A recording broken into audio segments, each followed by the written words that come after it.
Bienvenue pour un nouveau Journal Afrique sur TV5 Monde. À la une de l'actualité, un homme, un visage, celui de Michel Kafando, le nouveau président intérimaire au Burkina Faso. Une nomination au bout d'une longue nuit de tractation. Analyse et réaction avec notre correspondant à Ouagadougou. Une condamnation à mort, des peines de prison et encore beaucoup de questions à l'issue du procès contre les assassins présumés du général Ndala en République démocratique du Congo. Retour sur un mois de procès avec notre correspondant à Kinshasa. Et puis à la fin de ce journal, comme chaque lundi, notre chronique sportive avec Lise Loretia et son invité Hervé Penaud, journaliste sportif à l'équipe. Nous reviendrons sur le choix de la Guinée équatoriale pour organiser la CAN 2015 en remplacement du Maroc. Le Burkina Faso a donc un nouveau président par intérim. Michel Kafando, 72 ans, a été choisi pour conduire la transition au Burkina Faso. Le diplomate qui fut aussi ministre des Affaires étrangères aura pour mission de préparer l'élection présidentielle prévue dans un an. Image commentée par Karine Barzégar et Mathieu Vendredi. C'est le nouveau visage du Burkina Faso. Michel Kafando, un diplomate de 72 ans, ancien ministre des Affaires étrangères, ex-ambassadeur auprès de l'ONU et tout nouveau président intérimaire du pays, choisi par un collège de civils et de militaires au terme d'une nuit de tractation. Félicitations et surtout bonne chance. Plus qu'un honneur, c'est une redoutable responsabilité qui m'échoit, dont j'entrevois déjà les écueils et l'immensité de la tâche. J'ai naturellement accepté, comme chaque fois lorsque j'ai été sollicité par le devoir et l'intérêt supérieur de la nation. L'intérêt supérieur de la nation, respecté aussi par l'armée burkinabé et son homme fort, le lieutenant-colonel Isaac Zida. Hier, le régime militaire a lancé son compte à rebours officiel à la Maison du Peuple de la capitale. Sous des applaudissements nourris, sourire aux lèvres, le colonel Zida a dégainé son stylo pour signer la charte de la transition. Un geste historique, l'ex-numéro 2 de la garde présidentielle a rendu le pouvoir aux civils et écarté toute rumeur sur un éventuel coup d'État. C'est définitivement installé dans les esprits des uns et des autres une confiance que nous allons travailler à renforcer dans les jours à venir. Vos forces de défense et de sécurité ne sont pas politiques, républicaines et elles demeureront. L'armée était aux commandes du pays depuis la chute de l'ancien président Blaise Compaoré. Le pouvoir militaire n'aura donc duré qu'à peine plus de 15 jours. Une transition exceptionnellement rapide, exemplaire. Et à Ouagadougou, nous retrouvons notre correspondant Georges Sawadogo. Georges, est-ce que vous pouvez nous en dire un peu plus sur le profil et la personnalité du nouveau chef de l'État intérimaire burkinabé ? Alors, ce qu'il faut sans doute retenir et ce qui a surtout joué en faveur donc de Michel Kafando, c'est son parcours et sa personnalité. Homme réservé, il ne s'est pratiquement pas exposé aux contradictions politiciennes qui ont rythmé les dernières années au Burkina Faso. Il faut également noter que son dernier séjour aux États-Unis en tant qu'ambassadeur, représentant permanent du Burkina Faso aux Nations Unies, ce séjour a duré 13 ans, ce qui correspond aux années chaudes du débat pour la révision de l'article 37, la principale cause donc de la chute du régime de Blaise Compaoré. En plus de cela, il faut noter que Michel Kafando est issu d'une famille très respectée ici à Ouagadougou. On rappelle que son grand frère Jean-Baptiste Kafando a même été médiateur du Faso. Alors Georges, on va vous retrouver un tout petit peu plus tard. Un mot d'abord des réactions internationales. L'Union africaine et la CEDEAO ont salué la désignation d'un civil comme président intérimaire. Et puis le chef de l'État français, François Hollande, a félicité Michel Kafando. Mais à Ouagadougou, justement, qu'en pense la population? On écoute les réactions de quelques Ouagalais triés sur le volet. Mes attentes selon le président qui se met dès à présent à travailler parce que le pays vraiment est presque dans le gouffre. Donc il n'a qu'à se mettre au sérieux pour relever en tout cas les dérives de l'ancien régime. Je suis content de lui parce que je sais qu'il pourra gérer, connaître la situation des gens. C'est parce que l'ancien président ne savait pas ce que les gens la voulaient. Donc il fait ce qu'il veut, même si aujourd'hui, même si tu gagnes un problème, si tu n'es pas derrière avec l'ancien président là, si tu parles même si à la commissariat, à la gendarmerie, on t'enferme pour rien. Blaise est parti, je crois que nous devons nous unir afin de voir l'avenir du pays, afin qu'on puisse aboutir à une transition apaisée. Alors Georges Sawadogo, chose promise, chose due, on vous retrouve demain, mardi, il y aura la prestation de serment du président intérimaire. Bref, la semaine s'annonce chargée sur le plan institutionnel. Tout à fait. La semaine s'annonce très chargée avec la nomination après-demain du Premier ministre. Il y aura également la composition du gouvernement. Il y aura la mise en place des membres du Conseil national de la transition. Mais également, il y aura surtout le premier Conseil des ministres qui interviendra donc le 22 novembre prochain ici à Ouagadougou. Mais pour ce qui concerne donc qui pourrait être Premier ministre au Burkina, selon des sources non encore officielles, il y a deux noms qui circulent. Joséphine Ouédraogo, candidate malheureuse, on va le dire comme ça, à la présidence de la transition, et le colonel Auguste Denis Barry, numéro 2 de la junte. Pour ce qui concerne Joséphine Ouédraogo, c'est à l'occasion donc de la désignation du président de la transition que beaucoup de Burkinabés ont découvert son visage et son histoire, et dans l'opinion publique nationale, ça passe plutôt bien pour qu'elle soit Premier ministre. Quant à Auguste Denis Barry, selon des informations toujours non officielles, il serait éventuellement le choix de l'armée si le président venait donc à vouloir choisir un militaire comme Premier ministre. Il faut noter que le choix du Premier ministre relève du pouvoir discrétionnaire du président de la transition, selon la charte qui a été signée hier. Merci beaucoup, Georges Sawadogo. Le Burkina Faso, une révolution exemplaire, c'est la question dont on parle cette semaine. Vous pouvez dès maintenant nous faire part de vos réactions sur la page Facebook du Journal Afrique. On connaît désormais la date du procès de l'ancien président ivoirien Laurent Gbagbo. Il sera jugé par la CPI à partir du 7 juillet prochain. L'ancien chef de l'État ivoirien est accusé d'avoir fomenté une campagne de violence pour conserver le pouvoir pendant la crise post-électorale entre 2010 et 2011. Laurent Gbagbo comparaît pour crime contre l'humanité. Qui a tué le colonel Ndala en République démocratique du Congo? Pendant un mois, le tribunal militaire a tenté de faire la lumière sur l'assassinat de celui qui était considéré comme un héros de la guerre contre les rebelles du M23. Sur le banc des accusés, une vingtaine de prévenus, le tribunal a prononcé une condamnation à mort et plusieurs peines de prison. Sur place à Béni, notre envoyé spécial Mehdi Medeb.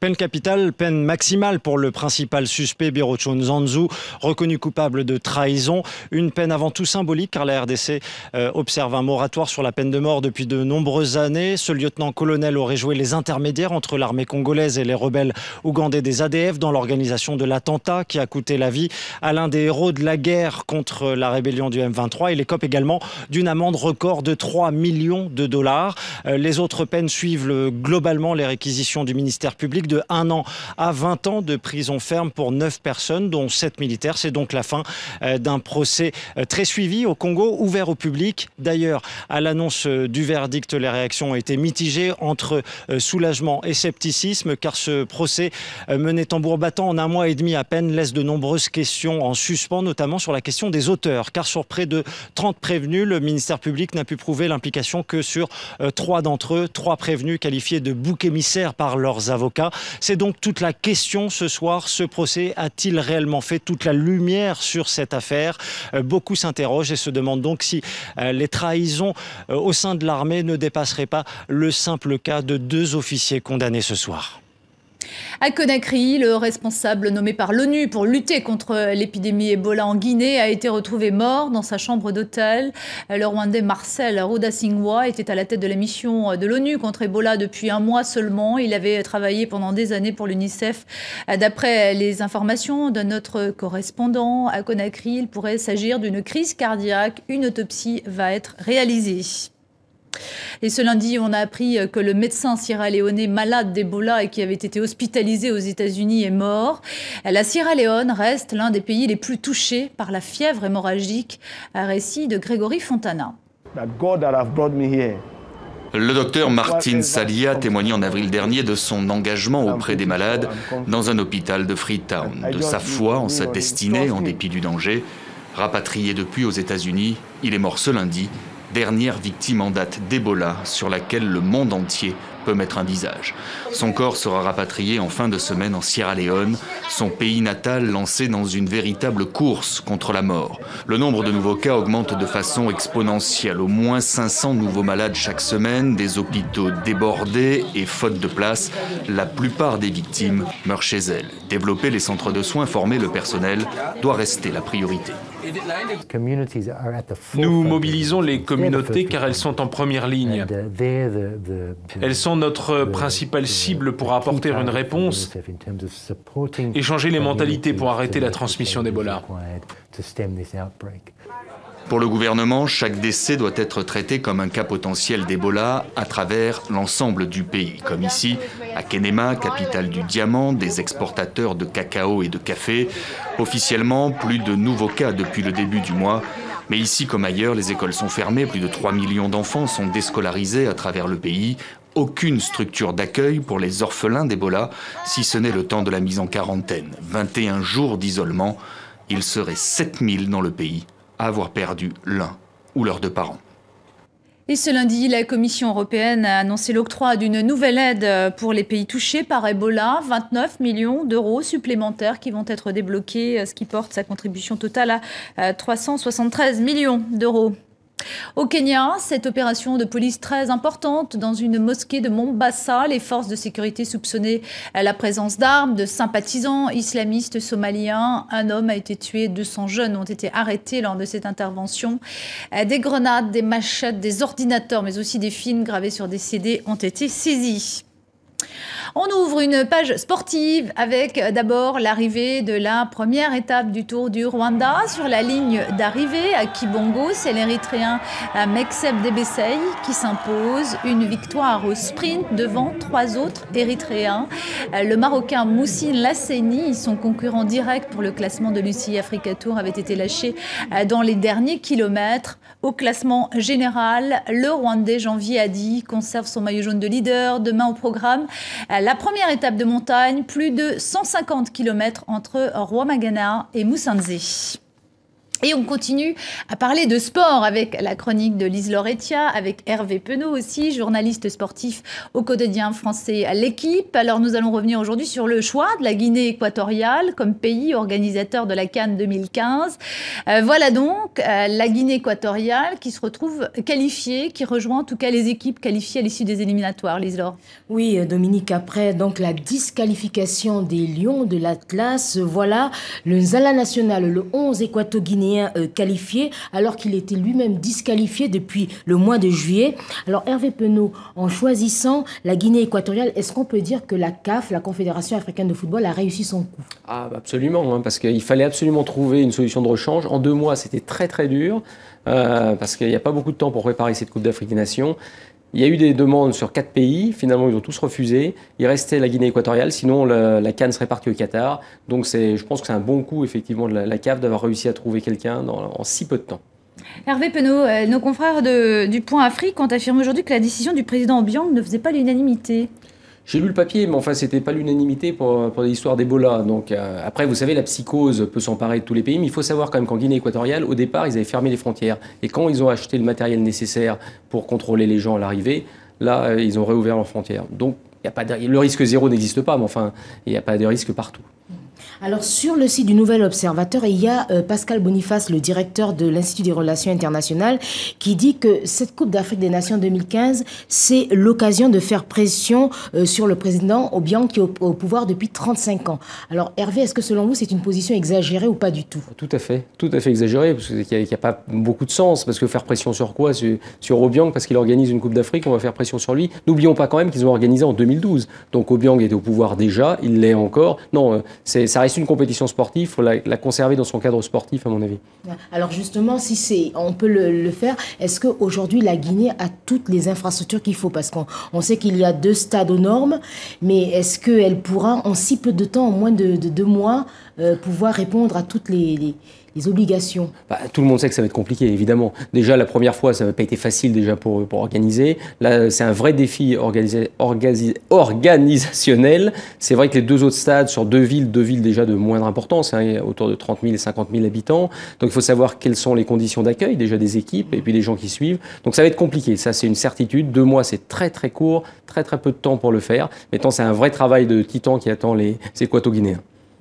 Lisler, en fait, dans toute cette polémique autour justement de ce refus, en tout cas de cette demande de report du Maroc qui était là à l'origine, on a très peu parlé finalement des principaux acteurs de cette Coupe d'Afrique des Nations, les joueurs. Oui, les joueurs qui sont totalement stigmatisés, hein, notamment en Afrique, les Sierra-Léonais, et même quand ils viennent en Europe. Alors est-ce que, Hervé, il y a une véritable crainte des joueurs de participer à cette édition de la CAN? Non, je ne pense pas. Vous savez, quand vous voulez représenter votre pays, j'ai eu des Sénégalais après leur qualification, ils étaient heureux comme tout, ils avaient qu'un but, c'est de revenir en Guinée équatoriale. Ils y étaient il y a 3 ans, et puis réussir à une meilleure performance. Ils ont envie de manger dans cette Coupe d'Afrique des Nations.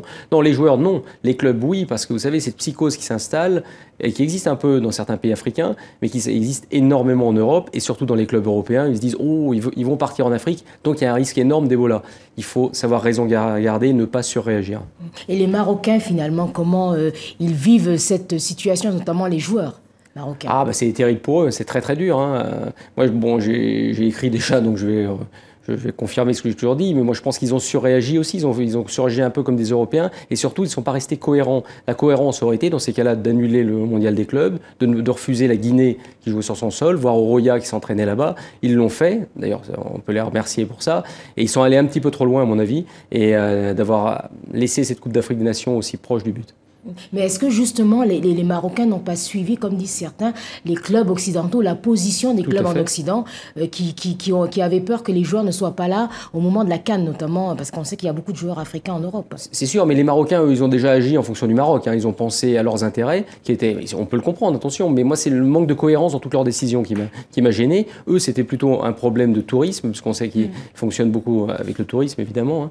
Et ils se sont dit, si des cas d'Ebola venaient à arriver au Maroc, on serait peut-être en difficulté pour une saison touristique. Voilà, je pense que ça s'est limité à ça. Mais le pouvoir politique s'est pas rendu compte aussi de la force de la CAF et surtout du pouvoir de cette CAF, hein, qui était capable d'organiser en quelques jours une nouvelle CAN. Merci beaucoup en tant qu'Alisler Etia. Merci à vous pour votre analyse, Hervé Penaud. Avant de se quitter, comme chaque jour, une pensée pour tous les otages dans le monde, pensée pour les otages de Boko Haram au Nigeria, mais aussi pour Serge Lazarevitch, le dernier otage français retenu quelque part au Sahel. Voilà, c'est la fin de ce Journal Afrique, un journal que vous pourrez revoir sur tv5monde.com ou sur la page Facebook de ce Journal Afrique. Excellente suite de programmes sur TV5 Monde.